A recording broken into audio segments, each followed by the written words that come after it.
Hello, friends. Hello, friends. Very good evening.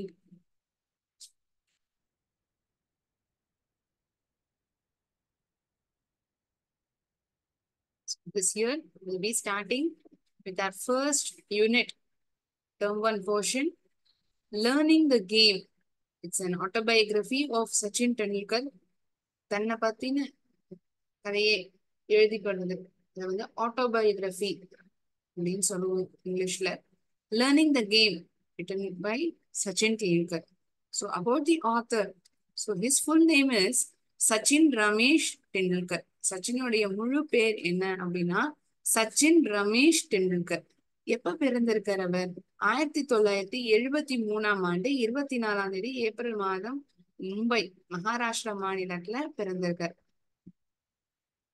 முன்னாள் இந்திய cricketer, one of the greatest cricketers of all time. குழந்தையில நீங்க கேட்டீங்க அப்படின்னா இப்ப இருக்க காலகட்டத்துல இருக்கக்கூடிய குழந்தைகள் எப்படி தோனி, கோலி அப்படின்னு சொல்றதும் 90s கிட்ஸ் 80s கிட்ஸ் எல்லாம் பார்த்தோம்னா அப்ப இருந்த ட்ரெண்ட்ல வந்து சச்சின் பேர் தான் குழந்தைகள் சொன்ன பெயராக இருக்கும். No doubt now also he is very famous. இப்பவுமே அவர் ரொம்ப ஃபேமஸ் ஆனவர் தான். But still for pattern of comparison, I just told this. He made an impact in cricket from very early age. சிறு வயசுல இருந்தே கிரிக்கெட்ல வந்து இருந்த ரொம்ப ஈடுபாடுனாலேயோ என்னமோ அவர் வந்து தனக்கான இடத்தையே அவர் சின்ன வயசுல இருந்தே அவர் ஏற்படுத்தினார். Displaying prodigious talent.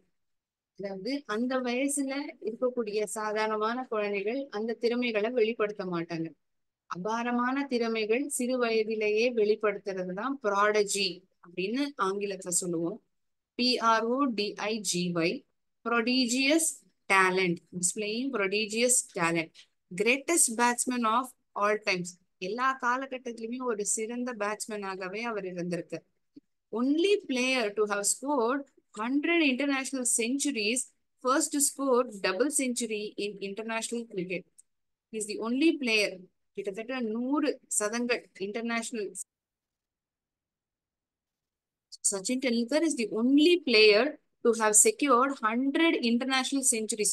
100 சதங்கள், அதுவும் இன்டர்நேஷனல் செஞ்சுரிஸ் வந்து அடிச்ச ஒரே ஒரு இந்திய player. Only player to secure who have scored 100 international centuries. First to score double century in international cricket. International cricket பொழுது டபுள் செஞ்சுரி எடுக்கக்கூடிய ஒரு நபராகவும் அவர் இருந்திருக்கு. Played 664 international cricket matches, scoring 34,357 runs. கிட்டத்தட்ட எவ்வளவு ரன்ஸ் அவர் ஸ்கோர் பண்ணிருக்கார் அப்படின்னு பார்த்தோம்னா 34,357 ரன்ஸ் அவர் எடுத்திருக்கார். 664 international cricket matches விளையாடி இத்தனை ரன்ஸ் அவர் ஸ்கோர் பண்ணிருக்கார்.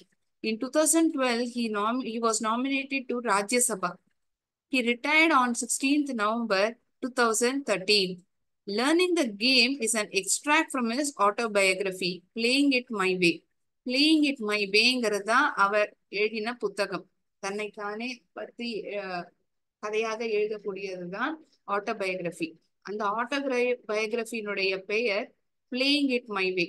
அதிலிருந்து எடுக்கப்பட்ட ஒரு பாகம் தான் இந்த லேர்னிங் த கேம். இதுல அவர் எங்கெல்லாம் யார்கிட்டலாம் கோச்சிங் கத்துனர், தன்னுடைய ஆரம்ப கால கட்டம் எவ்வளவு கடினமா இருந்தது, கிரிக்கெட் பயிற்சி எடுத்துக்கிறது அவர் என்னெல்லாம் கத்துண்டார், தன்னுடைய கோச்சுடன் இருந்த உறவானது எல்லாமே இந்த கதையில நம்மளால பார்க்க முடியும். So we will quickly move into the autobiography portion. Before that we have awards that he has won. என்னெல்லாம் கோப்பைகள் விருதுகள் வாங்கியிருக்கார் அப்படின்னா Arjun award in 1994, Rajiv Gandhi Khel Ratna award 1997, Padmashri விருது 1999ஆம் ஆண்டு வாங்கியிருக்க, பத்ம விபூஷன் விருது 2008ஆம் ஆண்டு, பாரத் ரத்னா விருது 2013ஆம் ஆண்டு வாங்கியிருக்க. So these are all the various awards that Sachin Tendulkar has won. இதெல்லாம் தான் வெவ்வேறு கோப்பைகள் வாங்கியிருக்கக்கூடிய கோப்பைகள். From a very early age, I played tennis ball cricket with my colony friends. அந்த ஏரியால இருக்கக்கூடிய நண்பர்களுடன், காலனி ஃப்ரெண்ட்ஸ். சிறு வயதுல இருந்தே நான் டென்னிஸ் பந்தை வச்சுதான் கிரிக்கெட் மேட்ச் விளையாடுவேன். ஐ லவ் வாட்சிங் cricket on television and in our games. I often try to emulate the mannerism of my favourite players. எனக்கு என்னுடைய வீதியில இருக்கக்கூடிய நண்பர்களுடன் கிரிக்கெட் விளையாடுறது, அதுவும் டென்னிஸ் பால் வச்சு கிரிக்கெட் விளையாடுறது எனக்கு ரொம்பவே பிடிக்கும். டிவிலையும் கிரிக்கெட் பார்ப்பேன்.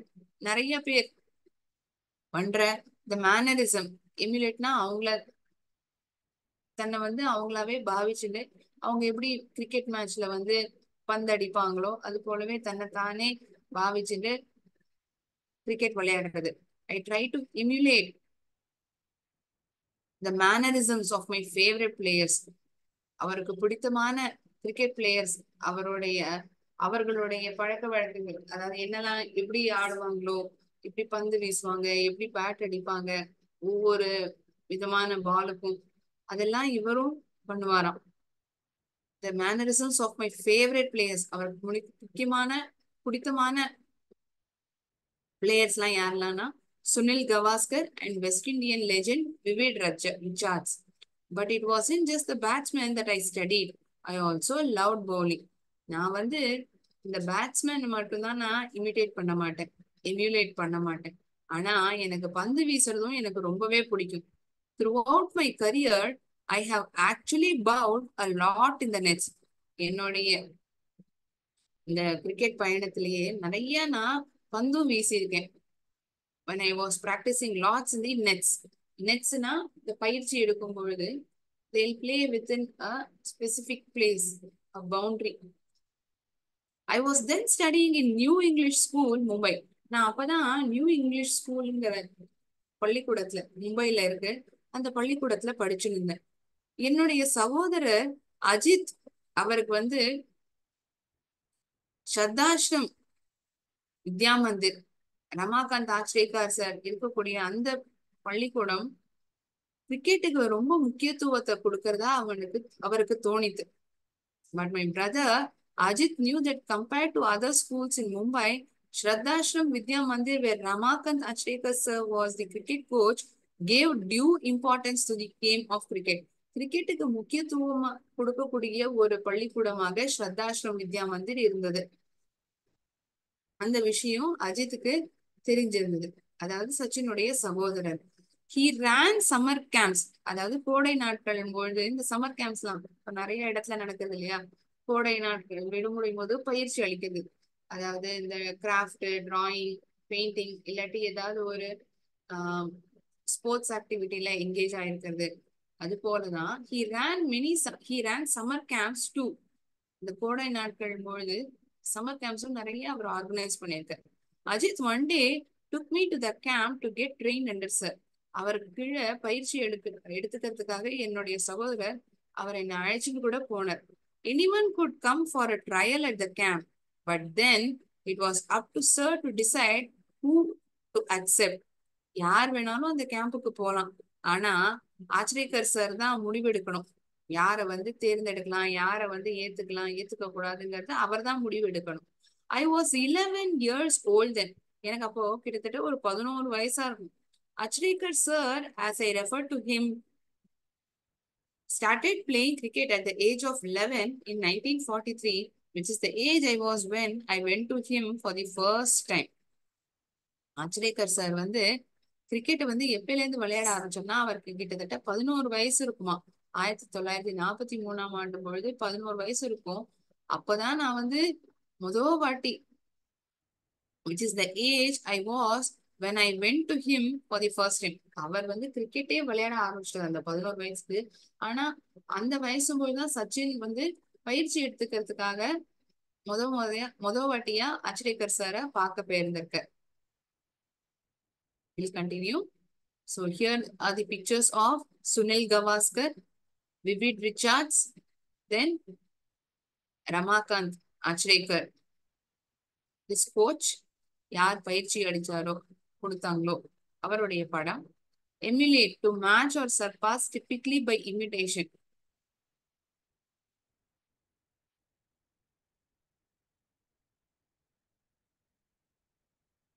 இன்னொருத்தவங்க பண்றதை நம்மளே அதே மாதிரி செய்வோம் இல்லையா அந்த கேலி கிண்டல் மூமெண்ட். இது வந்து not in terms of humorous way, but when you are engrossed in that character, அந்த கேரக்டராகவே நீங்க வாழும்போது அவங்க என்னெல்லாம் பண்ணுவாங்களோ அதே மேனரிசமா நீங்க உங்களுக்குள்ளேயே கொண்டு வருவீங்க. ஸோ அதுதான் எமுலேட்டுக்கான அர்த்தம். Match or surpass typically by imitation.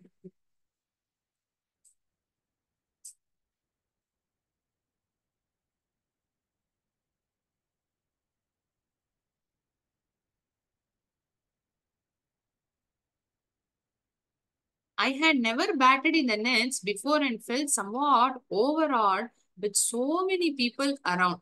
நான் இதுக்கு முன்னாடி இந்த மாதிரி வளையங்கள் நெட்ஸ்ல வந்து நான் இதுக்கு முன்னாடி விளையாடினது இல்லை. எனக்கு ஒரு மாதிரி சங்கோஜமாவும் கூச்சமாவும் இருந்தது. It's so many people around. என்னை சுத்தி இத்தனை பேர் வந்து என்ன பாக்குறாங்க, எனக்கு ஒரு மாதிரி கூச்சமா இருந்தது விளையாடுறதுக்கு. when I was asked to bat, I was not at all comfortable. என்னை வந்து நீ விளையாடு சச்சின், பேட் பண்ணு அப்படின்னு சொன்ன போது எனக்கு அந்த அளவுக்கு சௌகரியமாவே இல்லை. விளையாடணும்னு தோணல. ஒரு கம்ஃபர்டபுள்னஸ் எனக்குள்ள இல்லவே இல்லை. with sir watching me so closely, I failed to make an impact. ஒருத்தங்க வந்து நம்ம என்ன செய்யறோங்கிறத பாக்குறாங்கன்னா அந்த நேரத்துல வந்து நம்ம பர்ஃபெக்டா அவங்களுடைய அட்டென்ஷனை கிராப் பண்றதுக்காக நம்ம இந்த செயலை நன்னாவே செய்வோம் இல்லையா. ஆனா சச்சின் வந்து சச்சினுக்கு வந்து தெரியுது இந்த மாதிரி ஆச்சரியக்கர் சார் வந்து நம்மளதான் வந்து பாக்குறாங்க. ஆனா ஒரு பெரிய அளவுல ஒரு இம்பாக்ட் வந்து கிரியேட் பண்ண முடியல. Sir called Ajit aside and informed him that I was perhaps too young to make the camp and suggested that he should bring me back when I was little older. Achrekar sir வந்து என்னுடைய சகோதரரான அஜித் தனியா கூப்பிட்டு சொல்றாரு, நான் இந்த பையன் கொஞ்சம் ரொம்ப சின்னவனா இருக்கான், இந்த கேம்புக்கு வந்து ரொம்ப சின்ன பையனா இருக்கான், இன்னும் கொஞ்சம் பெரியவனா ஆனா நீ வேணா அழிச்சிடுவாய். My induction into the Mumbai cricket circuit could have ended in failure, but for Ajit's insistence. Having seen me play in the colony, Ajit knew I was capable of performing far better than I had done in front of Achrikar sir. Ajith என்னுடைய சகோதரருக்கு வந்து அவருக்கு என் மேல இருந்த நம்பிக்கை வந்து அதிகம். என் colony friends நண்பர்களுடன் விளையாடுறத வச்சு பாக்குறத என்னால இதை விட சிறப்பா விளையாட முடியுங்கிற எண்ணம் என்னுடைய சகோதரருக்கு எப்போதுமே இருந்தது. He knew I was capable of performing far better than I done. ஆசிரியர் சார் முன்னாடி நான் எப்படி விளையாடினோ இதை விட நான் என்னால சிறப்பா விளையாட முடியுங்கிற எண்ணம் வந்து அஜித்துக்கு எப்போதுமே இருந்தது. However, he suggested that while doing so, sir should pretend to go away and then watch from a distance. அவர் வந்து இதை எடுத்து சொல்றார் ஆசிரியர் சார்கிட்ட, நீங்க வந்து தூரத்துல இருந்து தள்ளி பாருங்க, இந்த மாதிரி அவரை பார்க்காத மாதிரி நீங்க வேடிக்கை பாருங்க, தள்ளி நின்னு பாருங்க அப்படிங்கிற மாதிரி அஜித் ஆச்சரியக்கர் சார்கிட்ட சொல்லியிருக்காரு. Sir agreed. Before long, I was asked to bat again and without sir's train, ஆச்சரியக்கர் சாரும் ஏத்துக்கிறார். ஆனா ரொம்ப நேரம் ஆல. I was again asked to bat. மறுபடியும் என்ன வந்து பேட் பண்ணதான் சொன்னாங்க. Without sir's trained eyes scrutinizing me, also I thought I felt more at ease and soon started to hit the ball well. அவர் என்னதான் கவனிக்கிறாருங்கிற மாதிரி எண்ணம் எனக்கு தோணல. அதனாலயோ என்னமோ நான் வந்து எப்போதும் விளையாடுற மாதிரி சாதாரணமா விளையாட ஆரம்பிச்சிட்டேன். அவர் என்ன பார்த்துட்டே இருக்கார் அப்படின்னு அந்த கான்சியஸா இருந்ததுனாலயோ என்னமோ எனக்கு அந்த அளவுக்கு விளையாட முடியல அப்படின்னு இந்த இடத்துல சச்சின் சொல்றாரு.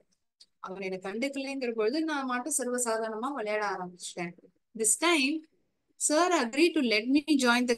ஆனா இந்த வாட்டி சார் ஏத்துன்ட்டார், கேம்ப்ல ஜாயின் பண்ணலாம் இவன் அப்படிங்கிற மாதிரி ஒத்துன்ட்டார். I was delighted and I must say it was an opportunity that transformed my life. நான் அப்படியே சந்தோஷத்துல எனக்கு அப்படியே ஆச்சரியமாவும் இருந்தது. இந்த இடத்துல நான் இதை சொல்லியானோ, இந்த ஒரு வாய்ப்பு தான் என்னை வந்து என்னுடைய வாழ்க்கையே என்னை வந்து மாத்து. The camp involved a session every morning and evening at Shivaji Park. அந்த கேம்ப்ல வந்து ஒவ்வொரு செஷனுமே கார்த்தாலையும் மாலை நேரங்கள்லயும் சிவாஜி பார்க்ல வந்து நடக்கும். I would practice between 7:30 a.m. and 10:30 a.m. in the morning. காத்தால 7:30 மணில இருந்து 10:30 மணி வரைக்கும் பிராக்டிஸ் பண்ணுவேன். அதே மாதிரி மத்தியான வேளையில வீட்டுக்கு போய் then I come back in the afternoon. மறுபடியும் வீட்டுக்கு போய் மத்தியானம் வந்து சாயங்காலம் வரைக்கும் பிராக்டிஸ் பண்ணுவேன். The schedule was rigorous. கடினமா ரொம்ப ஜாக்கிரதையா எக்ஸ்ட்ரீம்லி தரோ அடுத்தடுத்து இருந்துட்டே இருந்தது. there wasn't much space to take to relax or take a break because he would practice from 7:30 to 10:30 in the morning. Later he would go to house, have something to eat, and again come back in the afternoon and practice until late evening. Late ஈவினிங்னா ஒரு 7 7:30 மணி வரைக்கும், ஈவினிங்னா ஒரு 5 6 மணி முடிஞ்சு போயிடும்னு சொல்லலாம். Late evening ஒரு 7 8 மணி கூட ஆகலாம். Travelling to Shivaji park took 40 minutes my house in Bandra and I had to catch an early morning bus to make it on time. Shivaji பார்க்குக்கு போகணும்னா கிட்டத்தட்ட 40 நிமிஷம் ஆகும். என்னுடைய வீடோ பாந்த்ரா இருக்கு. அதனால சீக்கிரமாவே நேரத்தோட பிடிக்கிற மாதிரி இருந்தது. For the first few days, Ajit accompanied me to get me used to the routine. கொஞ்ச நாள் ஆரம்பத்துல வந்து அஜித் என்னுடைய கூட வந்தா. To get me used to the routine. எனக்கு இது பழக்கமானோம், இந்த ருட்டீன் வரணுங்கிறதுக்காக அஜித் என் கூடவே வந்தான். During the bus journeys, he would talk to me about the nuances. நுணுக்கமான விஷயங்கள், அதுதான் நியூவான்சஸ். சிறு சிறு விஷயங்கள், என்னென்ன விஷயம் ரொம்ப கவனத்தோட இருக்கணுமோ அதெல்லாம் தான் நியூவான்சஸ் அப்படின்னு சொல்லுவாங்க. எதை பத்தின நுணுக்கங்கள், எப்படி வந்து பந்தாடி பேட்டிங் பண்ணணும், பந்து அடிக்கணும், இதை பத்தின விஷயங்கள்லாம் என்னுடைய சகோதரர் அஜித் வந்து இந்த பஸ் ஜேர்னி போது சொல்லிட்டே வருவார். And I always enjoy these conversations a lot. எனக்கு இந்த பேச்சுவார்த்தை, இது சம்பந்தப்பட்ட பேச்சுவார்த்தைகள் வந்து எனக்கு ரொம்பவே பிடிச்சது. இன்ஃபேக்ட் the one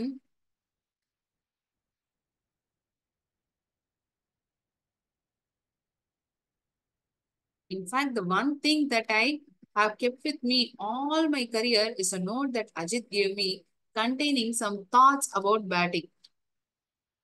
நான் எப்போதுமே என்னோட கூடவே வச்சிருந்தது என்னன்னா, அஜித் சில முக்கியமான விஷயங்கள், எண்ணங்கள், இந்த பேட்டிங் எப்படி பண்ணணுங்கிற தகவல்கள் கொடுத்ததெல்லாம் நான் அந்த புத்தகத்துல எழுதி வச்சிருக்கேன். இதை நான் வந்து அப்படியே பத்திரமா வச்சுட்டு இருக்கேன். It served as a very personal coaching manual. எனக்குன்னே கொடுக்கப்பட்ட ஒரு பயிற்சி புத்தகமாகவே அது இருந்தது. As a child, I had only one set of cricket clothes and the routine was to wash them as soon as I returned from morning session. என்கிட்ட ஒரு set cricket clothes தான். பொதுவாக இப்போ நம்மலாம் எப்படி பண்ணுவோம், 2 செட்டு யூனிஃபார்ம் வச்சுக்குவோம். ஏன்னா மழை நாள்லாம் வந்தா அதே யூனிஃபார்ம் போட முடியாது இல்லையா, மறுநாள் வந்து வேற யூனிஃபார்ம் போடணும், நனைஞ்சு போயிடுச்சுன்னா உபயோகிக்க முடியாது. சச்சின்கிட்ட பாவம் ஒரே ஒரு செட்டு கிரிக்கெட் ட்ரெஸ் தான் இருந்திருக்கு. காலத்தால 7:30 மணில இருந்து 10:30 மணி பயிற்சி எடுத்துன்னு வீட்டுக்கு வருவார் இல்லையா, அப்ப ரொம்ப வேர்த்திருக்கும். துவைச்சு போட்டு மறுபடியும் அதையே வந்து அணிஞ்சுக்கணும். அது வரைக்கும் வெயில்ல காயுமா. While I had my lunch, the clothes would dry out in the sun. நான் மதிய நேரத்துல உணவு சாப்பிடும் பொழுது துணிகள்லாம் வெளியில காயுமா. And I would wear them again in the afternoon. சாப்பிட்டு முடிச்சு கொஞ்ச நேரம் ஓய்வு எடுத்துட்டு கிளம்புற நேரத்துல அதையே நான் அணிஞ்சுட்டு போயிடுவேன். The pattern was repeated in the evening so that I could use the same sets of clothes the following morning. இதே பேட்டர்ன் தான் சாயங்காலமும் நான் கோச்சிங் முடிச்சுட்டு வந்தோடனே அதை துவைச்சு போட்டுருவேன். மறுநாள் காலத்தால நான் அதையே போட்டுட்டு போயிடுவேன். The system worked well, but இந்த இது வந்து இதுல வந்து ஒன்னும் பெருசா தொந்தரவு இல்லை.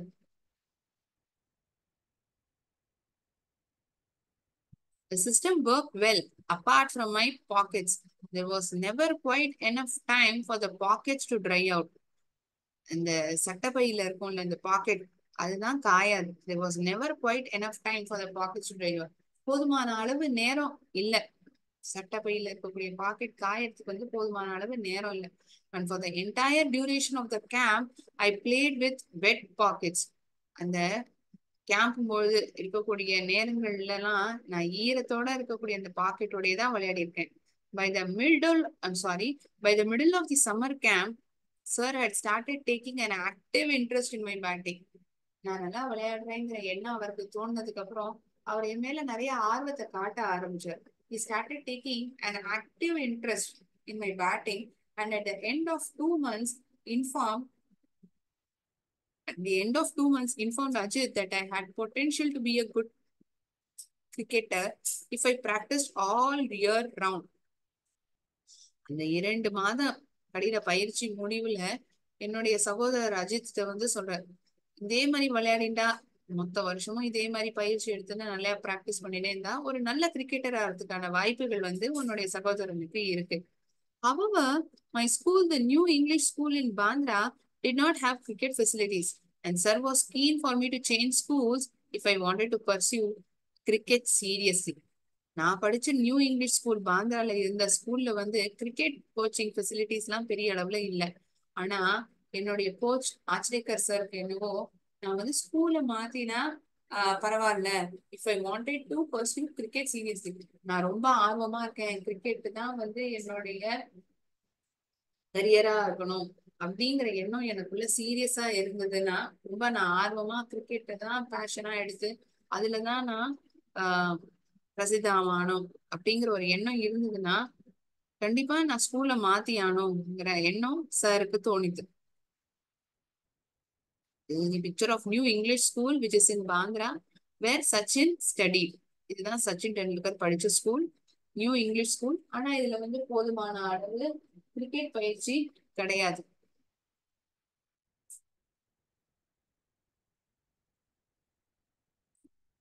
Shadrashram Vidya Mandir had better option.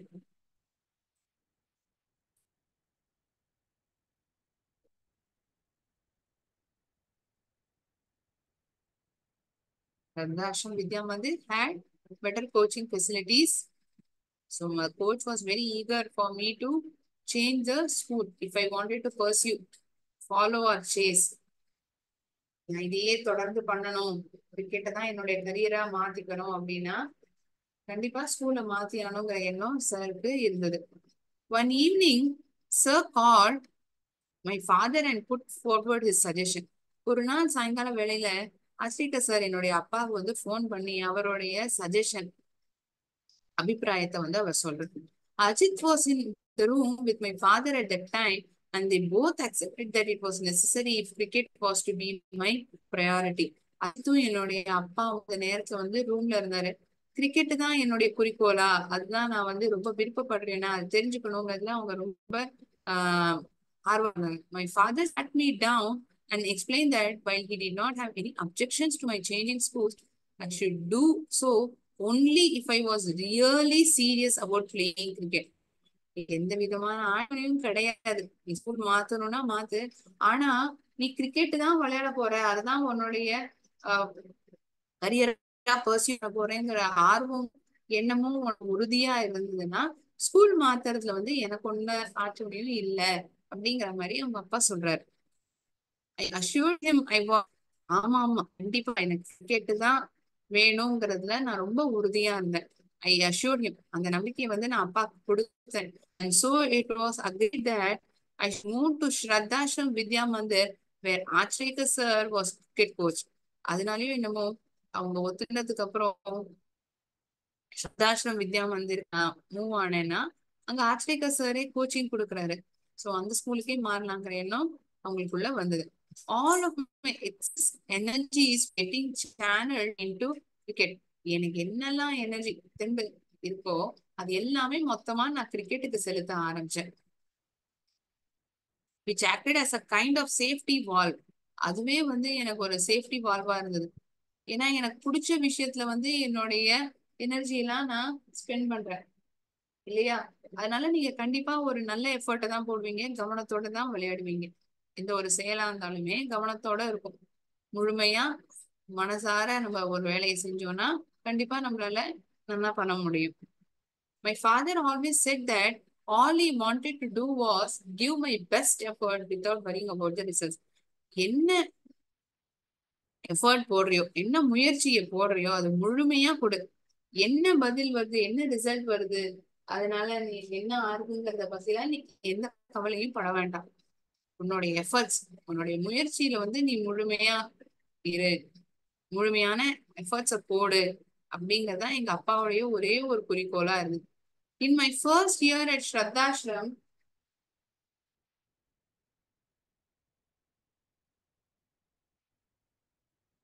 in my first year at Shraddashram, I played 55 practice matches during the summer break of 60 days.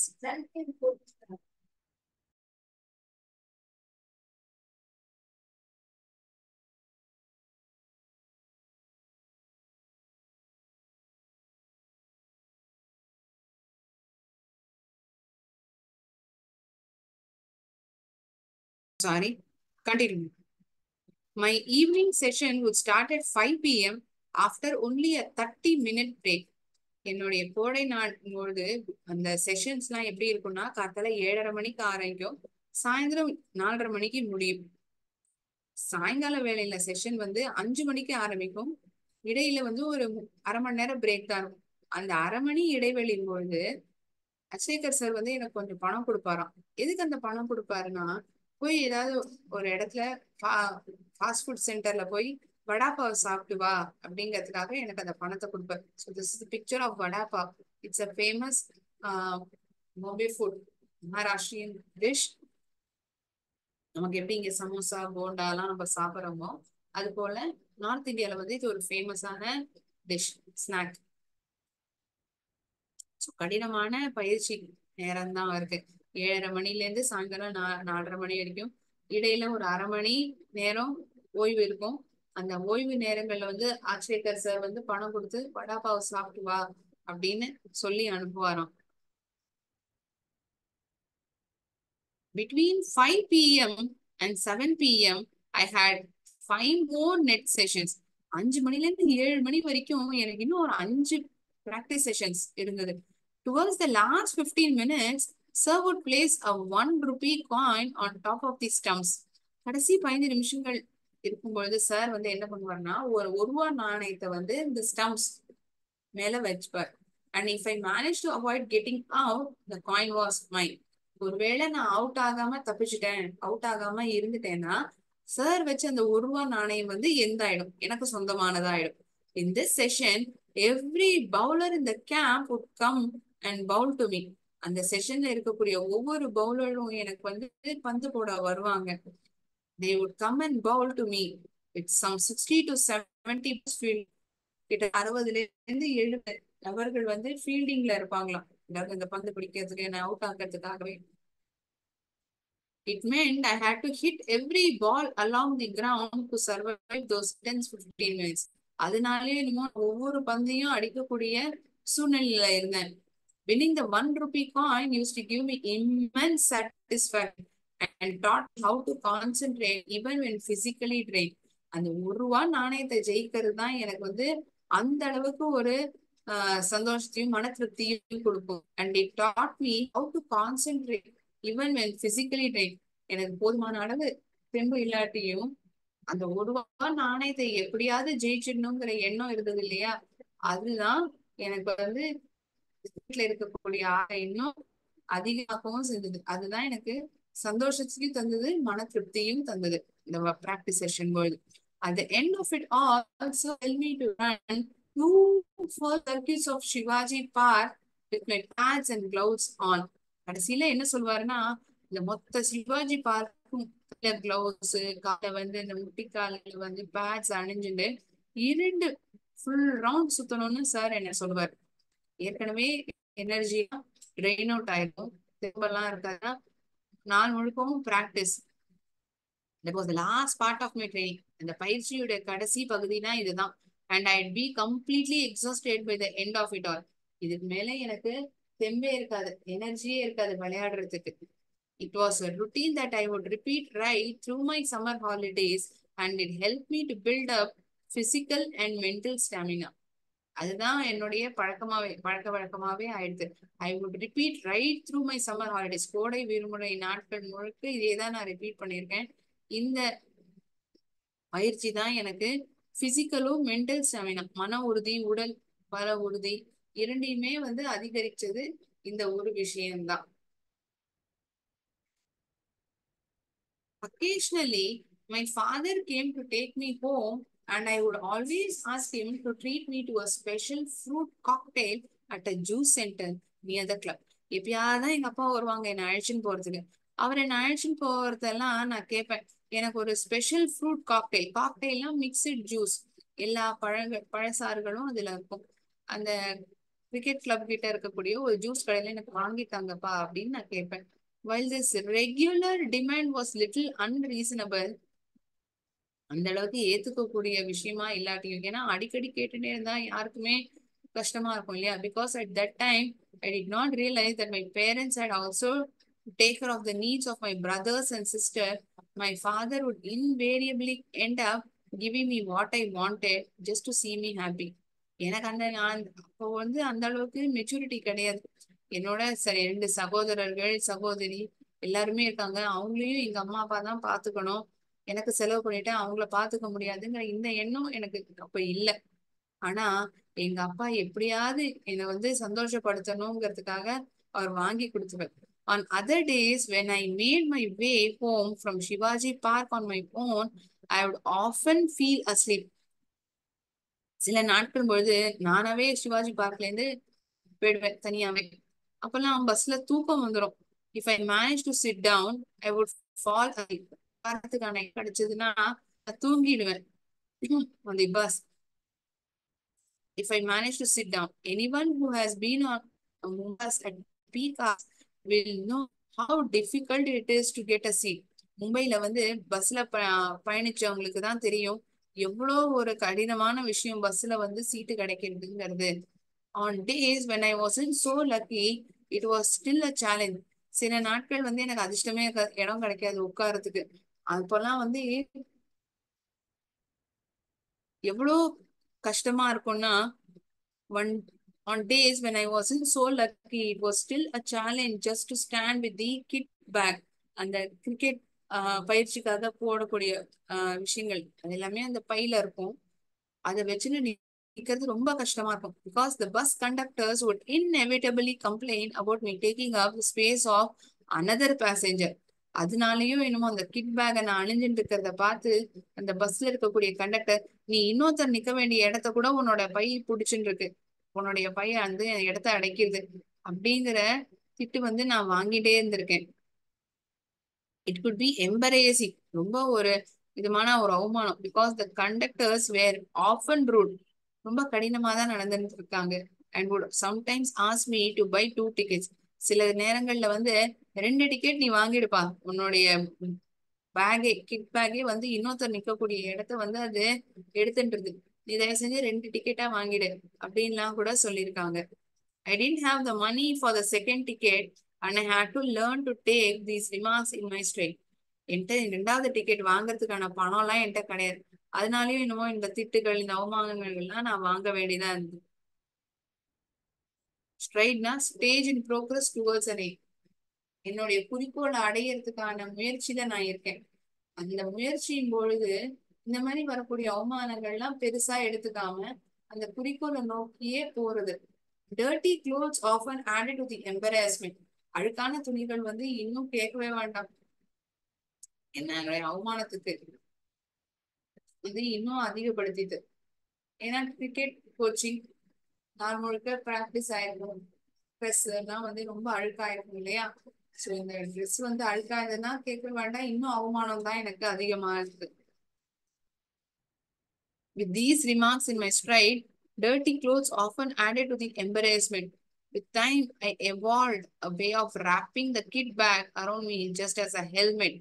கொஞ்ச நாள்லயே நான் என்ன பண்ண ஆரம்பிச்சிட்டேன், அதை கையில புடிச்சிட்டு நிக்காம இந்த ஹெல்மெட் எப்படி நம்ம தலையில அணிச்சுப்போமோ என்னை சுத்தி இந்த அந்த பைய நான் மாட்டிக்க ஆரம்பிச்சிட்டேன். See, this boy is wearing the kit bag around him. So the things that would be in cricket kit bag, cricket பயிற்சிக்காக தேவைப்படுற பொருட்கள்லாம் இங்க இருக்கு. Cricket bat, pads, gloves, cups, knee pads எல்லாமே இருக்கு. பாத்தீங்களா?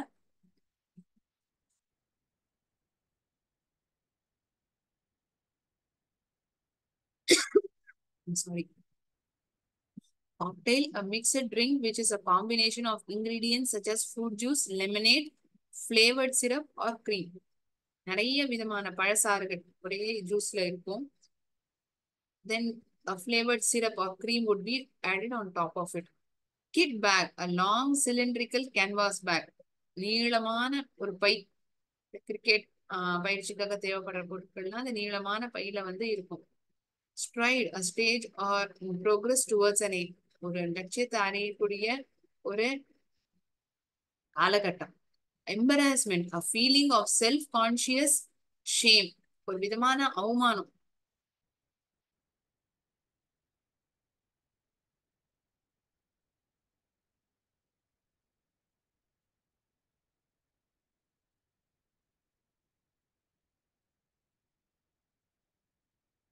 So until now, we have seen the journey in which Sachin Tendulkar had to face during the training session, kind of insults that he had to undergo. என்ன விதமான அவமானங்கள்லாம் இந்த பயிற்சி காலகட்டம் பொழுது அந்த பஸ்ல வந்து அவர் ஏத்துட்டார் அப்படிங்கறதெல்லாம் பார்த்தோம். அது மட்டும் இல்லாம ஆச்ரேகர் சார் வந்து எவ்வளவு இன்ட்ரெஸ்டடா இருந்தார் சச்சின் டெண்டுல்கர் மேல, அவர் மேல கவனத்தை எப்படிலாம் செலுத்த ஆரம்பிச்சார், இதெல்லாம் இன்னைக்கு கதையில நம்ம பார்த்திருக்கோம். இதன் தொடர்ச்சியா நம்ம அடுத்த கிளாஸ்ல நம்ம மறுபடியும் பார்க்க போறோம். Any doubts to anyone in today's session? Until here, இது வரைக்கும் பார்த்ததுல யாருக்காவது சந்தேகம் இருந்தா நீங்க என்கிட்ட கேட்கலாம்.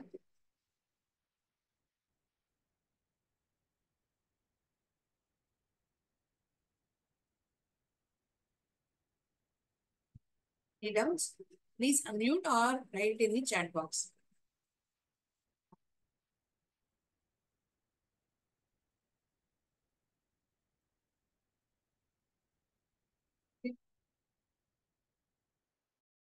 No doubts? I shall end my session here. இன்னையோட கிளாஸை நான் இதோட முடிச்சுக்கிறேன். அடுத்த செஷன்ல நம்ம பார்க்கலாம். நன்றி. வாழ்க பாரதம், வெல்க தமிழ்.